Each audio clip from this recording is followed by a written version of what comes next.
Hey class, I'm Mr. Loesel, or Mr. L, and I'll be your AE teacher this year. I know that last year ended kind of crazy, and a lot of y'all are anxious now about how this year's gonna go, but don't worry, a lot of us teachers are feeling that same anxiety. We're all trying to figure this out together, and we will, I promise. Last year ended really crazy for me. As some of y'all know, a week after the school closed in March, I ended up in the hospital and was diagnosed with a rare and aggressive form of cancer in my throat. It was a stage 4 cancer, and there is no stage 5. I had surgery in April and started chemotherapy treatment in May. My doctor said I wouldn't be able to teach for at least the next few months, but I've never really been good with authority, so I just kept on teaching. And because we were doing remote learning, most days I taught right here from my hospital room, which is where I'm recording from now. And I'm actually finishing my last round of chemo this Sunday, the day before classes start, so I'm hoping to start the year cancer-free. And again, my doctor recommends that I take leave of absence for the next couple of months while my body recovers. But I wasn't about to leave my 8th graders to finish last year with a substitute, and I ain't about to make y'all start the year with one either. I don't expect to be 100% for a while, but like I said, we're all in this together, and that's how we'll get through it. On a lighter note, I'm a dad. I have 2 boys. Sean is 10 years old and starting 5th grade this year, and Aiden is 7 and starting 2nd grade.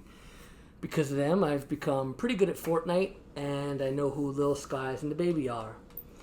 We get season passes to Carowinds every year, except this one. We used to go to the movies a lot at Concord Mall, back when people did those sort of things. I'm also really known for telling awful and corny dad jokes, but y'all could pretend that they're funny anyway to try and score points.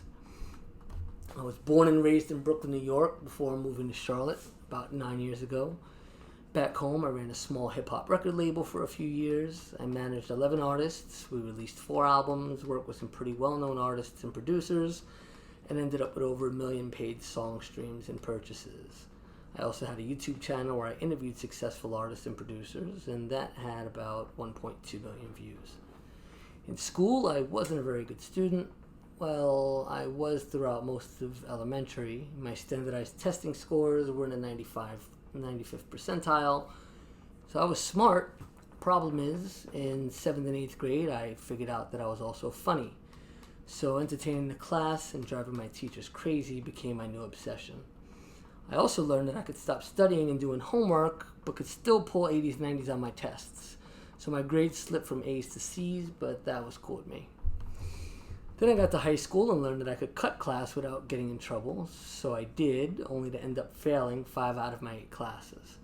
I had to move to Florida to attend summer school in order not to get left back, because they let you take 3 classes there, while New York would only let you take 2. So I took classes in the summer during both my freshman and sophomore years, and it was pretty terrible. Some good came out of it though. It served as a real wake-up call. I stopped cutting classes and started actually trying again. I was lucky because I was already a really great writer and pretty good at math, and so I wasn't too far behind. I worked my tail off and ended high school with some reasonably strong grades. I didn't enroll in college until I was 35. I had a great career before I began teaching, but I was also very lucky. I found a lot of people who were willing to take chances on me, who mentored me. Most of the people I grew up with still live in our old neighborhood. Their sons go to the same schools we went to. Meanwhile, my kids have every advantage. My friends back home, a lot of them are smarter than me and work just as hard. I just happen to be the one who caught the breaks. And that makes me feel guilty.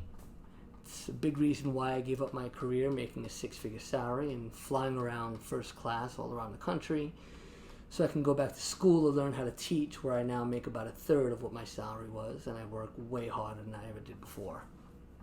It's also why I chose to teach here at Albemarle Road Middle, because I know that there's a lot of you who may have fallen into similar traps that I did. So I wanted to be here to share my experience and try and help you avoid the pitfalls that are set up for you to fail, to provide guidance and hopefully be a mentor for some of y'all. I don't care what you did or didn't do over the past couple years. You have a clean slate now, and I believe that all of you are capable of being successful. I don't buy that any of y'all are bad at math yet. You're too young to know if you're bad at math. If you trust me, I promise to work with each and every one of you to make sure you understand not just what we're doing, but why we're doing it and how it relates to the real world. We'll make mistakes together in this class. Lots of great mistakes. And that's how we'll learn. We'll try, we'll fail, we'll get back up and try again. Nobody in this class will make fun of anybody for trying, because trying is the bravest thing that any of us could do. It shows vulnerability. And that's how we grow.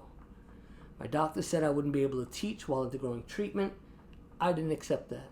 Some of you don't believe that you could do math. I'm urging you not to accept that either. Let me help you, and I promise that we'll be proud of what we achieve together. We only have a year, and it goes by so fast. So let's take that time and do something great. I look forward to our journey together, and I promise that you can always count on me. Peace and love, Mr. L. Oh yeah, and I hate triangles.